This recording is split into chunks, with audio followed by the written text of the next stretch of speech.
Tulou ke hau tai liua o ku Afifio me kilukiloa. Tapu ke la o Tonga, koe hau toka e o te wherenite. O whetapa ki he langi he kuonga honono, isa, a la mo mahina o te Tonga, Tama ko te pouono. Tapu ke Kuini o taloni, koe utaanga o e kulau kau, Kuini na naspau, mo e whare o haa mo e fo. Tapu ke hek pare mi a Tonga, tok tapo hiwa tuia ne toa, pe me hoe ki minister kabineti. Tapu ke elda ino ke fotu kupu, koe fitunga fulu whaeria ko whamawhai, me he kau paseni uraki o siasi ke toka ngai, ai o wau mahu inga o e ahoni. Tapu atu ke se ai whaleare a Tonga, Lord whawhanua, pe me hoe ki no pere o whanua. Tapu atu ke i ko wana o Vava'u lahi, Lord whatulolo, pe me i ko wana o hapai, Riami mano pangai hingano. Tapu ke kau whawhonga wharearea e kakai, kau CEO, me ngahi ului poto ngā au e pureanga.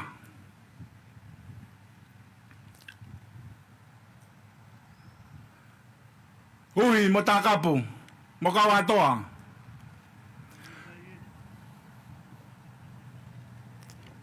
Koe aho na tā iloa. Koe aho na tā amene kina. Koe aho na i kilu kilua. Ka talu be mei tuai mo hiku leo, ai tuki me no nofo ki atamai me loto. O paila te i bea whanawhana ki ho tau hako, o tukulau mea mea lo au, ki ono aho. Pea hiki mawawai, ai la a, he kuonga honono. Pea ko mawhana, mo fia, ho mo ha elea, ai o au mahu ingani. Ui mo kau atoa.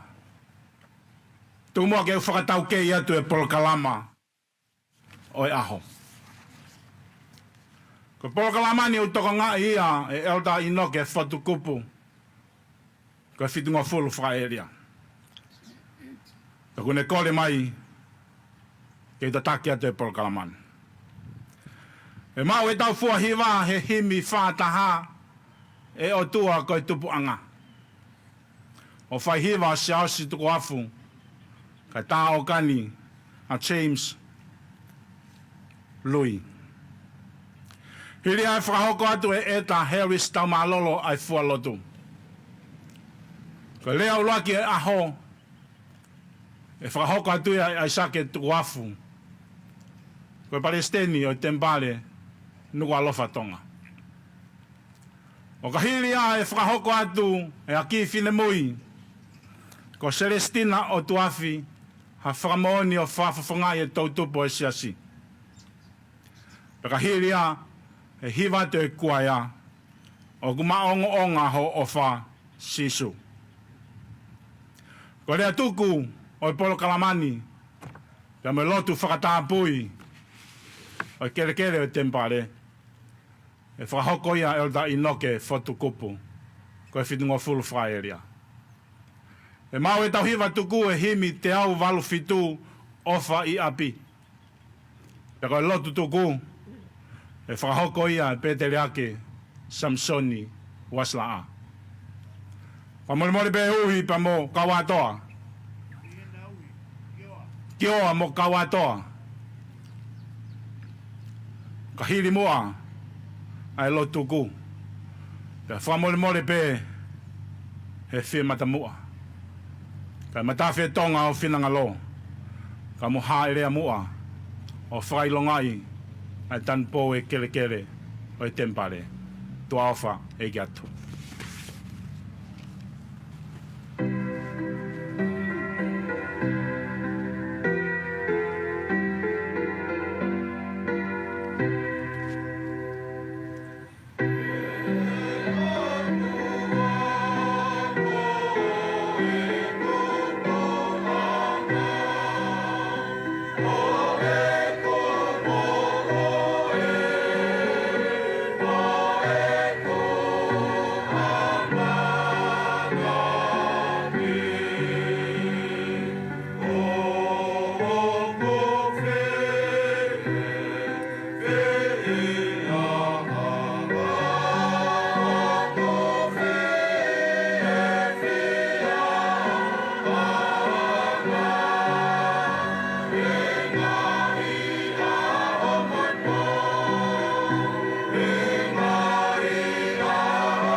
o tua.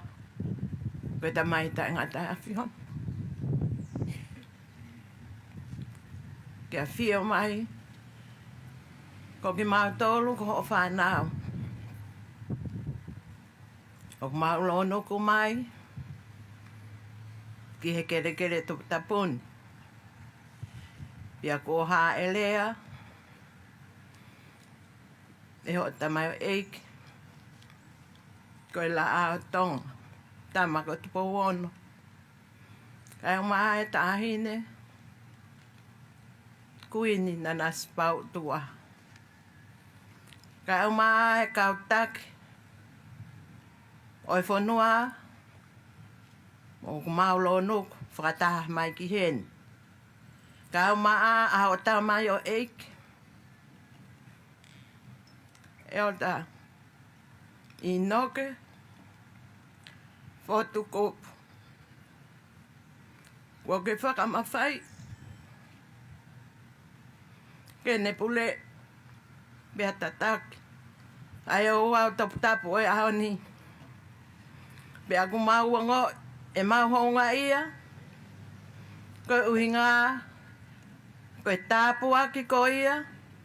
Nai whai. Ahono. Ai visi o neki ai. Hato o tangata. Kua mahali watu. Kakulawa. Ke mau mahata ia a koen. Pia Afifio ai. Ai Tama ko tupo ono. Kai maa ai tahine Kuini. O kumau whakamahalo. Ko hinga. Ko ongo lele tangata. Ko tuke maman Kuini. Moi fevelau huhu. Na whai o algo sisukaisi. O lawa ke whakahoko. A ngahi. Palani ma ngahi mea ko ia. O kumau whakamahalo ko hinga. Ko palofita lo totoa. Ko se samit. Na hoko. Ko mea ngāhui. Ke whakawhok mai a ngongo lelei. Mie kuanga Kuini. Ke whai tāpu ki nai ki mautolo no kotoa. O mau whamalo. I ngai tāpua ki he kotoa pe. O mau kolea. Folau maari e. Ke no foi e ia tek mautolo. Tau te fito. Ki o tamai o eiki. Ko elda. I no ke fotukup. O kuiai ai mawhai. E whakahoko. Ai Polokalama. Topu tapu. O kumau lono kuai. I he malaen. O kumau kolea. Ai tapu aki. Ke ie. Tamatui. Ka au mai tahine Kuini. Ko hinga.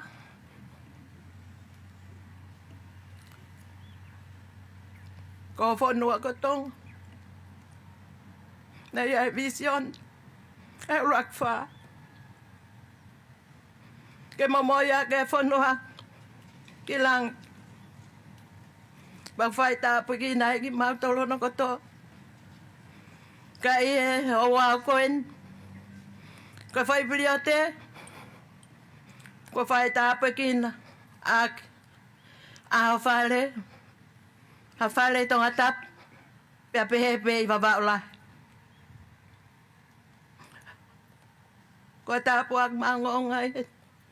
O tua koe wata mai tangata. Ne ongo koe whai piri o te. Ben ne ongo. E ngai whai ngata keke. O rotonga tō. I whungai mahamani. Ka hui ngā au mau kore a pe. Ia koe mahafi mafi. Pake toka i maanang. Ke malui pe a Tonga. Pe au mau tui whapapa. Te ka whakahau koe mea kotoa pe. Koe ke haa mau iwi. Ka au mau whalala tātā ki Afifio na. Mau kore whakamole mole. Koe ngā hitono no. I whai whatongi a. Ka ke tokoni maa te mau tolu a koe ni. Ke lawa ke hanga. Maari e. Ai ngai whakautuutu kotoa pe. O whatata mo whinangalo. o pe a lot o ko fai i wafa al ko sukaisi. Amen.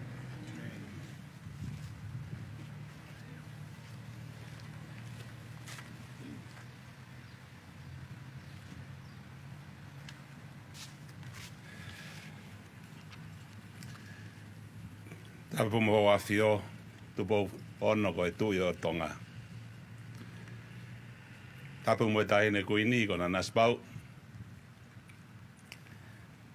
Tapu mo elda kupu. Ko me mi pa o kolo mo ka fitungo fulu. Ko fa mafai fa balo fita ia ke ne fa hoko ai o wau ko eni na anga maheni beho no fa hoko he ka balo fita mo ka apostolo. Ko o wau fa historia mo maonga en. Pe he foki e ku fa more atu ke hu fanga be e talafa apa go osi ono afaki. E fa dangan. Hange o tutulu a ngahi langi, i Afifio mai ai o tua, ki e potu na ne tomua teu i he te ke ai e ngahi tūnga mamani, ke langa ai whare topu tapuni. O tau whawhetai ko toa pē, ki o tau tupuanga ko ia ko e tau tamai he wani o whaia. I e ne whakalā ko i fio le rei hao mo Afifio, pēr mo haere ai o wau, mātua ki mahu inga ko e ni. Pea ko whakahoko atu. A ku whonu ai hau mauloto i e fia. Pea mo e neka. Ko e o au e pongpongi ni. Ko no whakatāpui pea e potuni pea whakatā. Ke whakahoko ai a no langa. E siasi o sisu kalaisi o e kau maanioni ngai aki muini. Ha Temipale ki ho tau o tua pe mono alo maoni oni ko sisu kalaisi. O whakai e ki mo whakatui. E whakatahangani ko uhi ko mo Afifio he ni. Pea mea hene ai ho iki mo ha tau whanua. Kai o maa whoki e whare area. Pare mea. Mo kau minista o kabineti. Kau mahulu ange e whakatahangani. E ne whakawhamiri mo whakafoituitui. E koe uhinga ia mo e tuunga. O e tau whaifatongia whakatamai o eiki. Whakasevaniti mo whaka e tau hi. O ku ofa mai ai o tua. Ki e tangata whakafoituitui mo e whewhine tau taha ko toa pē. He kuia e ne palani mo e ne tau mua. Pe o hoko ai ko tau whatongia. A hono tau hi o tau sino whakamaterie. Ko no whaanga ia a ho tau ngahi lau maarie. Pe ko e Temipale ia o tau ngahi lau maarie.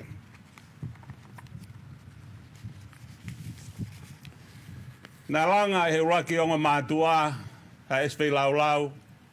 O whakatatau peki he whakahino na o ange he o tua ke teki nā wā. Pe he eswei lau lau ko ia. Na e whaia e nā lotu mo e nā huu. Whakahoko e nā ngai fuakawa top tapu mo e o tua. Pea whaia e nā whei lau lau. I au mai ke kuonga mo se sena ne langa whare wheitaki. I uhinga ta tau. Ko Temipale ongo taha i e whokau mo tua. Na e langa i e Solomone, hirianga hano teu i he tui ko te vita. Ai ngahi nau faka'ofo'ofa taha hono kuonga. Pea whiriwhiri e kau tangata tufunga. Tau kei, taha hona kuonga. Ke nau whakahoko ai ngāue. Kafa mo maonga ko ia. Na hanga Solomone o tāpua ki ia Temipale mo whakatapu ia. Pea osi mea ai hangahi aho. Na toki haere mai a Sihova folofolangi a te ia i he pō. Ko u whanongo ki he olotu. Pea ko u whiri ai potuni mo oku. Ko e whare ke whai ai ai whei lau lau. Pea ka pau te utahapuni a langi. Ke ua nai aha uha e tō. Pea ka pau te utahapuni. Pea ka pau te utuku ai mahak whakauha. Ki rotolotonga hau kakai. Ka pau e whakawai mai hau kakai. Ai au kui ake hau kua wha. Pea nau lotu mo kumi ki hok fofonga. pe te utok whanongoa e nau lotu meilangi. Pe te whakamoui o nau whanua. Ko eni e a hakumata pe e whanongo hok te ringa. Ki e lotu ko toa pe e whai e potuni. He ko eni ko whiri mo whakatapui e whareni pe iai hakumata mo hok loto mau ai pe. Ua whakamatala me hokoko i e wahe ko ia no fitu vesiong fulmaua ki he tahono. Ka kou hi ko e si tua Isleri. Me he nau ngai fuakawa. Nai hanga i e Nebukanesa o ne whakaauha e Temipale ko ia. Pe tau whituku a ngai koloa. Hange ko e koula mo siriwa ki Papilone. Pe nai toi whinga. A sil peperi ke ne toi langa hake a Temipale ko ia. Ka ihe poupou ai kaupalofita o hono ngahi aho. Pe mo tui ko ia ko koresi o Papilone mo talai asi. Na na whai ha whono. Pe tutu uni ko toa. Ki e whonua. Aki ai ngahi rea ko e ni. Tuku ke langa e whare.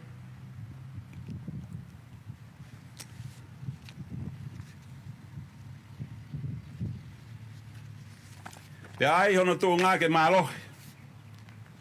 Pe tuku ke whaia ke whakatoto. Pe langa ia ke osi. Pe nā nau toki whai hono whakatapui o e whare. Kihe o tua i e fia lahi au pito. Nā toi whakafou i he lota i hono ngahi aho i ha ngahi tau si be ki mua i he alo i mai a si sukalaisi. Pe koe Temipale ia nai hapai atu e Siosefa mo mere. A tau whakamo ui ke tāpua ki e Sakaria. Pei hono tau ngā fulmaua, na e ofo ai kau poto, i he ne tari a e nau ngai whehui, mo e kau ako naki, pia mo e ne whakawhanongo. Nā ne ui pe ia koe whare a e ne tamai, pia ko hono whare pe o ona, ka i he whakasi tuai, mo whakauri i he kakai a Temipale ko ia, nā ne whakahaange, koe whare be ia o ki Moldolu. Ne whakatapui e uak Temipale o Siasi, i he aho wafitu o maas o e taha wautolu o no i Ketlani o Ohio i Amerika. Hiri be ia ha tau e ono, a hono Fakautuutu. Pe talu me ai, mo e nau langa ha ngahi Temipale, o a umai, ki e kuonga u tau i ai. Ko konga inu e lot whakatapui na e whai e uak Temipale ko ia, na e langa e Siasi. Mana tu ia e ngahi tui. Mo e kaupiri nisi. Mo e hou e iki pe mo e kakai maa olunga e maa mani. Pe mo e kakai ko toa be. Na e ose aho e fitu me hono whakatapui. Pe na e haa mai e iki ke se samita o ne pehe. He wakai kua utari e wharen. Pe e iai mo i heni a hoku hingoa.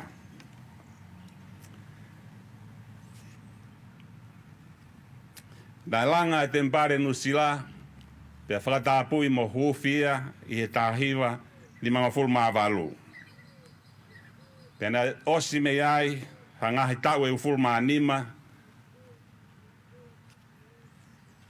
nai mau he kau palofita o Siasi hangahi wei whakalau maarie, ke langa ai ha Temipale i Tonga, e o Afifio, ko i ki pot whanua ko ia, o langa ai e Temipale i hotofia. O matua ki top tapu ia ke te mau toru kotoa. O mau a whainga mahari e. Ke whakahoko ai a ngahi o wau tatau mo ia nai whai he ngahi aho Solomone, mo i ngahi aho selo peperi. O mau he kāinga lotu kotoa be, i o nau ngahi whaamiri. A ngahi tala noa top tapu whakafoi tui, ke tau e o fulma anima, e nau whanonga atu, ke Temipale nusila. Pea pehe be, i e tau e tolunga fulu tupu, ai whei lau, ho kaka e vai whanua Vava'u, ke nau lere atu ki tonga tapu, ke mau ai a ngahi o wau whaka Temipale, o ki kai lava i e ke toi mau, i a whei tu.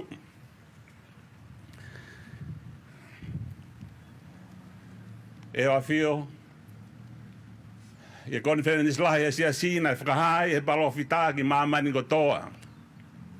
E langa ai Temipale i ne ia Vava'u. Pei e beleri ne umui moi atu. I tangata ik palofita. Pea nen whakatau folfola ke Afifio mo ne whakahoko atu. Ai o ngongo whakawhiawhia ko ia mahao kakai. Kai ke ulawa whakamadalai. Ai whina ngā lerei, aho Afifio, mo tali lerei. Ai palofita mo hataha kau apostolo. I ene whakahoko atu, e langa ko ia e Temipale i Vava'u ni.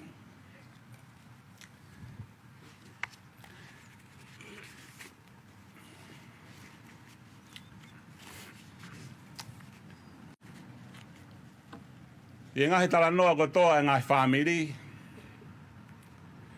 Ko ulau ia ngahi tohina nau whao. E tuku moki wahe pe au hau sia tonu. Nau tau tolu bei he taimi. Nei whenga e kong mātua ke na folau ki nusila. I he na tui mo e na iloi pau. Ko i o wau ko ia o whakamau maari ki he nofo taimi mo e nofo tai ngata. E lava ke whakahoko ia he taha kune mau e mawhaito tonu i he Temipale nusila. Nana whakatau koto atu a ki koloa nana mau na e aha no mahu i ngā. Kanai kai piki lava ia. Ko na ki whare nana whakakaukau he kai ki na toe tālo niu. Na e pau ki tuku atu ia. Pe he na whoki mai. Ko ki koloa nana whoki mai mo ia ko haki i mista. O ki na ua mo e Temipale nusila i mui. Pea mau nofo bei haki whare Tonga. Pe koe tau anga ki i mista ko ia. Koe hori spola. Ato pola. Pe koe taimi uhana mau whitukutuku holo ki tā ke whakahaofi ia. He nai mātua ki mahu inga. Au pito ia ke teki mau tolu. Koe whanau i he mau tutupu hake. Mo si o loto mai ke aho e langa ai. Ha Temipale i he whonua. Ke mau lava o whakahoko ai a ngahi o wau koe ni. I tahiwa ni meni mai sa anuari. Nai mea mai ki tongani ha palofita kono hingoa ko David o Makei. Pe aho no kona ne whae a whakatah mo i kāinga lotu e Siasi Vava'u ni. Pe nai tohi e a he whine papalangi Amerika. Nai o mai ke ne hoko koe toko taha tohi nima nou nou. Nai mea e palofita ne behe. Ko mamata ne boi a visone. E langa ha Temipale i ngahi otu motu koe ni. Pe noi loi mataia au pito ai hau whanga. Pe nā nau whakakaukau mahalo koe ne uhinga be ki Temipale nusila. Pe hono langa Temipale i Tonga na nau pehe io. Koe kikite whakapalofita nai whai e David o Makei. Ko langa ai i Tonga e Temipale. Kau whakahoko mōni be ia, i e whatawhata mā whanā, i e ahon.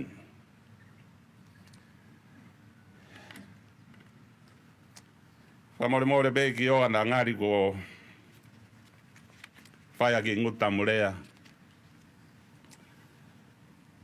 I e tohi a molomona o ku Asia i ha whakamatala, na e tohi e kakaina na unofo i a Amerika. I e hiri ko ia e toi tū ai whakamoui, na ne hā ke teki nau tolu. Pena ne talang ke teki nau tolu, ko ki mou tolu e ni a ek whangasipi. Nā kurea ke i Jerusalema, te ua ahi ke teki nau tolu. Nā ne hā ia ki haki Temipale, na tū i e koloko mahu. Pena ne folahi a hono ongo tau kupu, o ne whakaawhei, a toko tahko toa bege nau hau, e ala ki hono ngahi mataka fō, ke nau mau ha whakamooni, whakafoitui, koe kala isi ia, koe alo e otua. Ki mua ia COVID, nā hoko moha ni i tō lahi, i aho uruaki o e tāu, koe kau whakalanglang, a o mo Afifio. Nā ke Afifio, pia whakawhei ki mau tōru, ke mau whanonga atu o lulu, whei loaki mo e Afiona. Pea he whaahinga ongo e mana Vava'u na ke mau tolu, Nā tuku pāhei kai ki utoi whai ha mea. E taha. Ke ho Vava'u e Afiona ke moduani. Nā tuku pāte u tauhi mau pē. Ai e kwelei taha i e nofo e whonua. Ko hui ko ho kakai. Pea ko whawhetai ke tui o e langi. I ho manatua. Whakatau taha ki mau tolu ko toa pē. Pehange mai, nai lava he toko taha ko toa pē. O au sia ko ia na mau i e whanonga atu mo e palofi tā, pia ke tali le rei o mau whanonga. Nā whakaukau ki rea Tonga ko ia taka o whanua, whakala ai sia tamaki. Ka te whakamoni atu, ki Afiona, o maula a ina be i ahoni sia meria. Pia ko Temipale Kuini, e whakawhaingo fuae o kakai ke nau maua ngahi o wau ko ia na oslawe atu ki ai. O ko whakamoni o kumo uia e o tua, pia kune Afifio mai ki he o wau ko eni. Pia wikai haku vei ua, o kune Afifio a i kuanga tae ngata o ene ngahi ngā ue ko toa be. E huafa o si sukalaisi. Amen.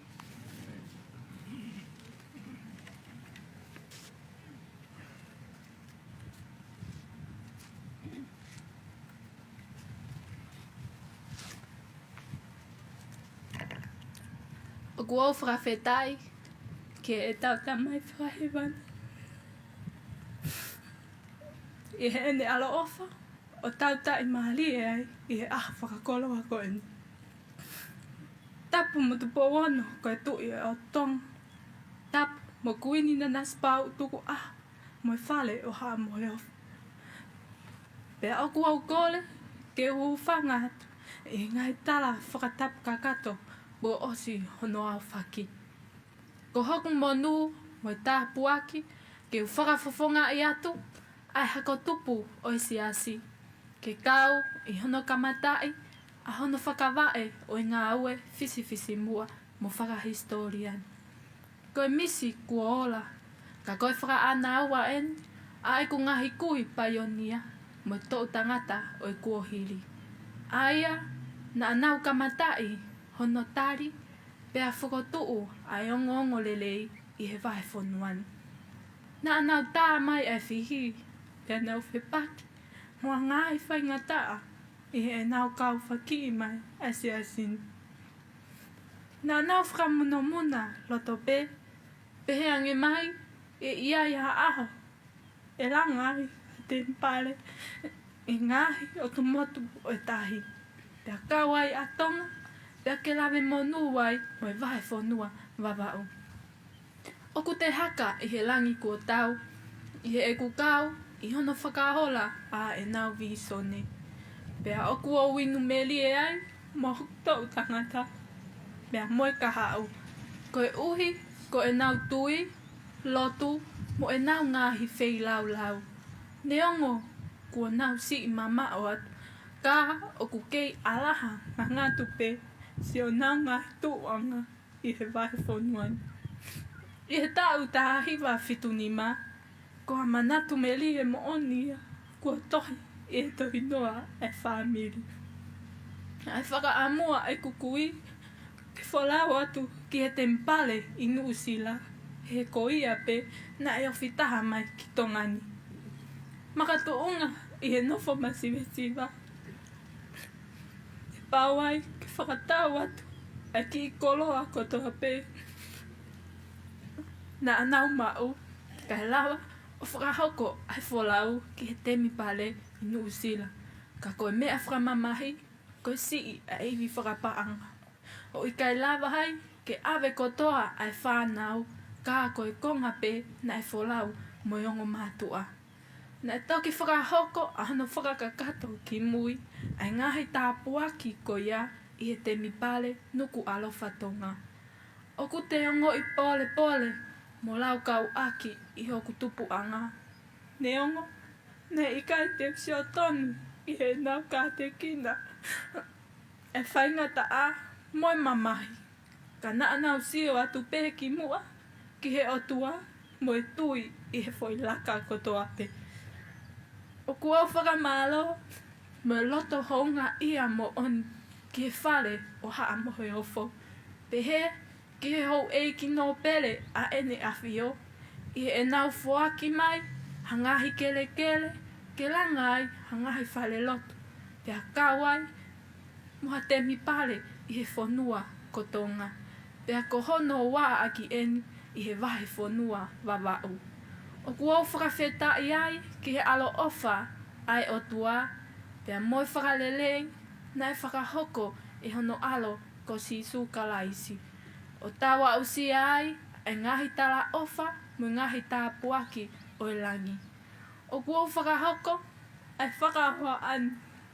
Me he kotoa, o lau maari i hoku loto. Pea i he wafa o e huhui ko sisu kalaisi. Amen.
O tau honga ia ko tope ki he pūre ai tau tamai i he wani. O whakalaulau ana tūla, mo tau he tau mo ui, ke au sia e mo miniti mahu inga ko e ni. Pea o tau tuku, ke te ia e whakapaapa, pea mo i koloria ko tope. Tapu mo le Afifio, King tupo ono. Tapu mo i tahine Kuini, na la spau. Tapu ke sea whare alea, lot whakawhanua. Tapu ke pare mia o Tonga. Ka uma e kovana e vai whanua Vava'u. Pea kou kore ke hu whanga atu. E tala whakapapa kakato e whanua ko a whaki. Ka atake motuani ki whakahoko atu e whatongia e aho. O kou whawhawhunga i atu. E kautaki. Pea mo i kainga loto o Siasi Tongani. Mo morina whoki. Ai whakawhitai ki he na Afifio. Pea mo hona whare. I he na ha erea ai o au top tapuni. Tau te whito ki he mahino. Ki e kainga loto e Siasi. Ai whainga taa. Pa mo ngahi ha ha. O i ha ere i o seni. Whawhetai ai ofa. Kakai. Mo i ofa whanua ai awhiona. O tau whakataha i he kere tupuani he ahoni. Ko e kau whakaafe makehe. Pe aku mamata mai ai kainga loto ko toa pe o vahe whanua o Vava'u. O whamafola lai viatu. Ai o wauni ke ngahi whare lotu. E tolu i nei afuni. Pe mai taha i halau furi. O pehe hano whamafola atu. He ngalu ea. Ke tapa kotoa pe o otu motu tongani. E toi whamafola foki. Ka kato i TV.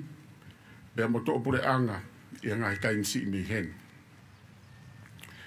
O kofi e whakaha heni ai mawhatuki. O i whatongi heni.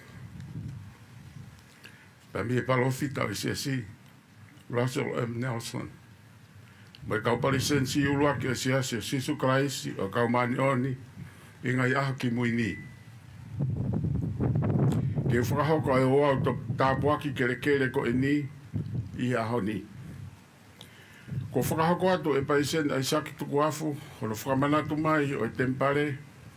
O ane afi mi whakawa motua. O a umai ki ahoni. O koutokanga ki a pongpongi, e mai ngahi tāpuaki ki kakai, o i whonuani. Tuunga i he hoi fua, ai tautamai i he wani, ke toi langa ha Temipale, i haki i whonua sisi i te hen. Pea i Vava'u.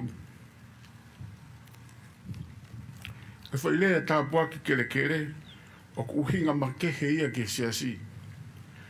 Ke whakatātā ia hao na whakamonuka o i kere, pe whakatāpui, ke whakahawai, ke whakawae ai, hangahi ngā ue mahu inga. Pe i ea honi o tau whakahola ai ngā ue ko ia. Ake hono furihi o i kere, ke whakawae ai, ai whare tapu, ka koe Temipale o i otua. I e hiri hono tāpaki o i kere ni, he ahoni, e kamata lewa e langa. Pe whakafolau mai ai ngahi koloa, mahu inga, me ngahi nau, me ngahi whitu ke o mamani, ke langa ake a Temipale. Ka ngahi Temipale o Siasi, o ku makehe ia me ngahi whare lotu, o ku whakataha kia ia kāinga lotu, i ngahi aha tapu, ke ako mohu ai ki o tua. Koe Temipale, koe maa oni ki e eiki, koe whare o eiki. Holiness to the Lord, the house of the Lord. Koe Temipale, koe whare o e ako, ki ngahi tau mua o e mo uini. Mo whakahoko fuakawa ai tangata, ke mui i he eiki ko Sisu Kraisi, pea tauhi ki hono kāinga. Koe Temipale, o ku whakahoko ai a ngahi o wau tau tapu, ki hono whakataha ai ai whaamiri ke tae ngata. O tatau pe ke te tau tolu o kei mo ui, pe ko ia ko pekia. Koe mea ko tō pe o ku hoko i Siasi, resoni o ku ako, hiva o ku hiva aki, o ku whakatau mua ko toa ia, ke ngahi ngā ue, mo i o wau o e Temipale, tōk tapu. Koe mea whakawhia he wakai atu, kia teku mou tolu ko toa pē, me he ngahi whunga waka o lotu, pure anga, moi whonua.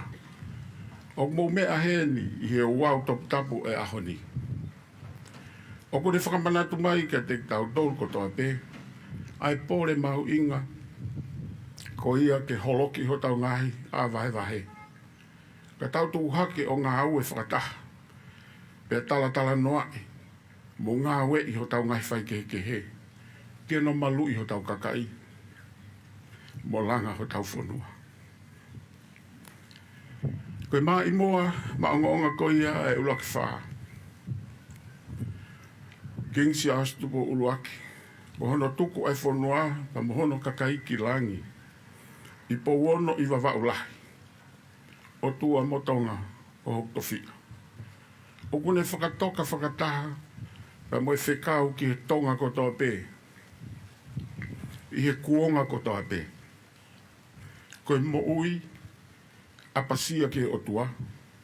Mo talangofua ki hene ngahi whekau. Koe halaia e tolonga o tupu ai ene malui ho tau kakai. I ngahi tohi noa e kau whai whekau, papalangi i he siasi, i tongani talu me he tau tahawalu hiwa taha. Ne ha mahi noai a ngahi mo ngai tangata, na nau tā ai whihi. I o no langa o siasi. E aku i heni ai ngahi hako o kau paionia. Ko ia. Pea kau ai moi ni ihi. Ne ikai me mipa i he siasi. Ka ne nau o whaipe mo toka ngai e kau whai whekau. O hange, koe ni ihi a ki nau tolu. Koe hau eiki e whonua Vava'u lahi. O hange ko ino ke whotu. Kalauta. No ma wharekawa. Whamore pe. Ko kiki i ka inga ofi o e motu ani. Kau toki uhinga ke tea.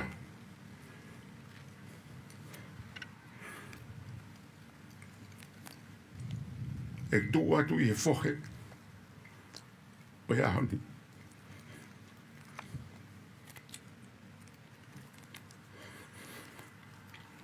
Oko wha a naua e tokanga mau pe. Ai ka ngā loto e siasi. Ke mo i tahau mau pe. Ke Temipale.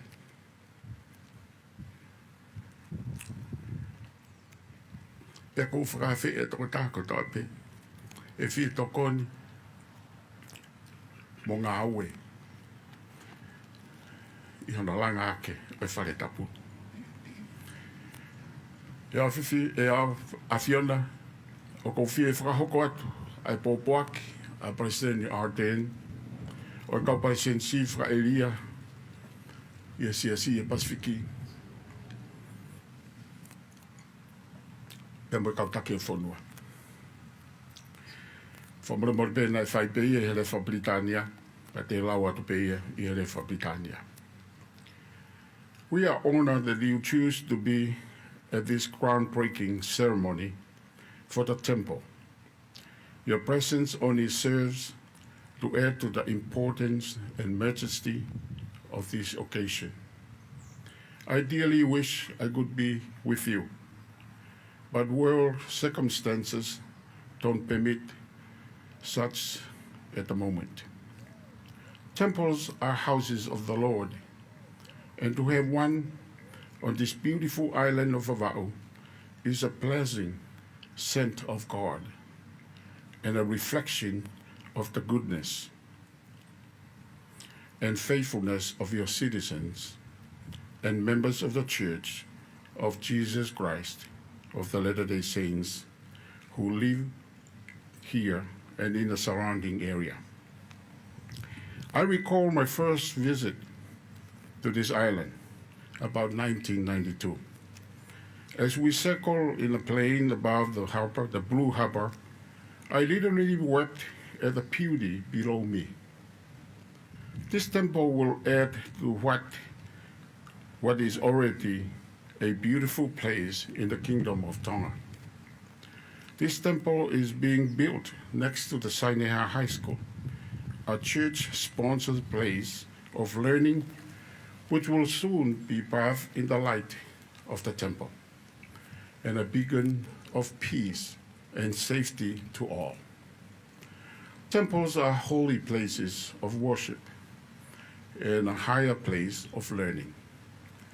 where individuals make sacred covenants with God, which when kept, enable people to return to live with God once more. To have the teaching of the world is good. To have the teachings of God is essential. In a few brief years, the building of this temple will be complete, and after an open house where people of all denominations can walk through the temple and receive explanations of the rooms and their purposes, it will be dedicated to the Lord. We would like to be honored again if you were to accept an invitation to the opening as a special guest of the church. Your Majesty, I will let your friend and our prophet, President Russell M. Nelson, know of your interest in the construction of the temple and how you have honored this occasion by being here with members of the royal family. With the deepest respect, Elder Ian S. Harden, Pacific Area President. I whainga maari e Kuini, o ko whakawhi ai whaituuna, ho eiki, pia mo tau ka inga ko toa pe, ke whai atu ai a lotu whakatapui o i kerekere.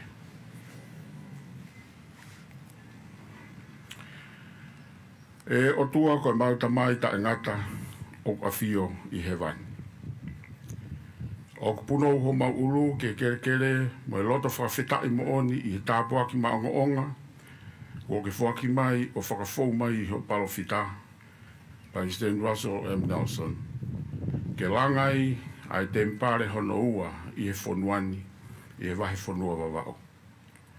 O mau whakatapu iai ai kerekere ke langai ai Temipale ne iafu Tonga pia keke malui pe milangina. Ke kamatai ai ngāwe i ngāhi taimi kai oua ko kakato pe whakatapu iai ai whare ko Temipale o Afiona.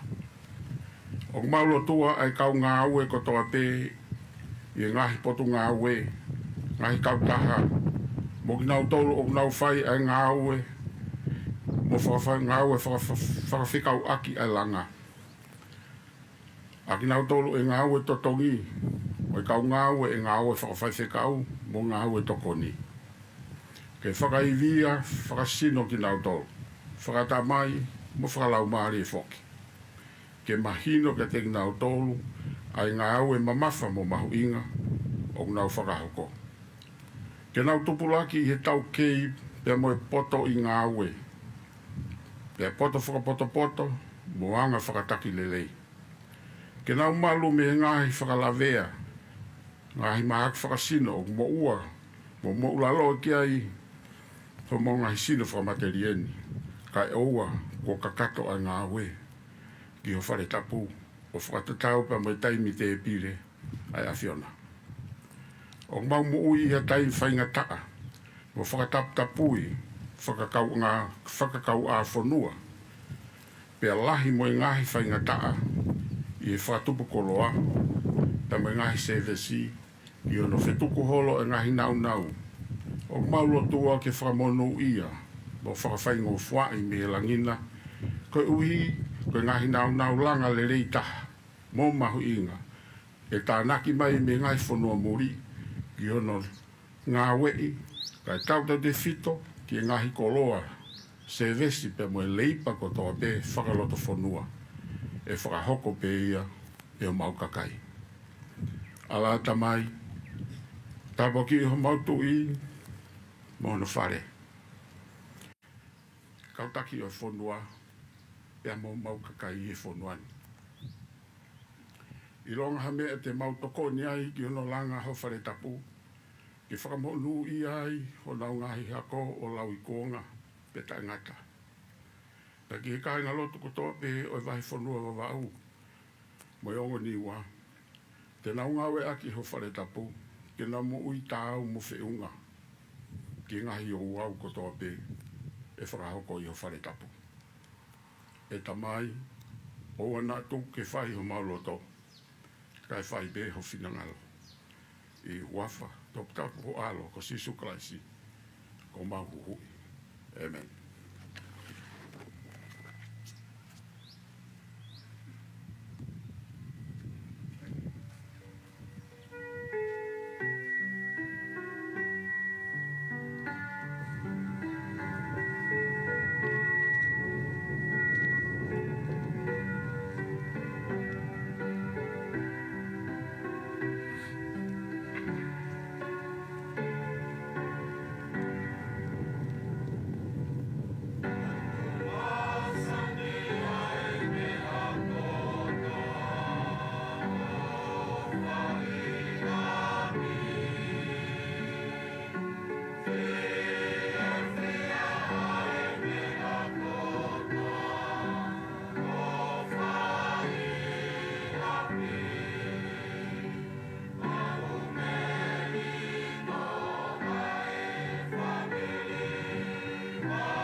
Koe mauta mai o ku Afifio I he wani.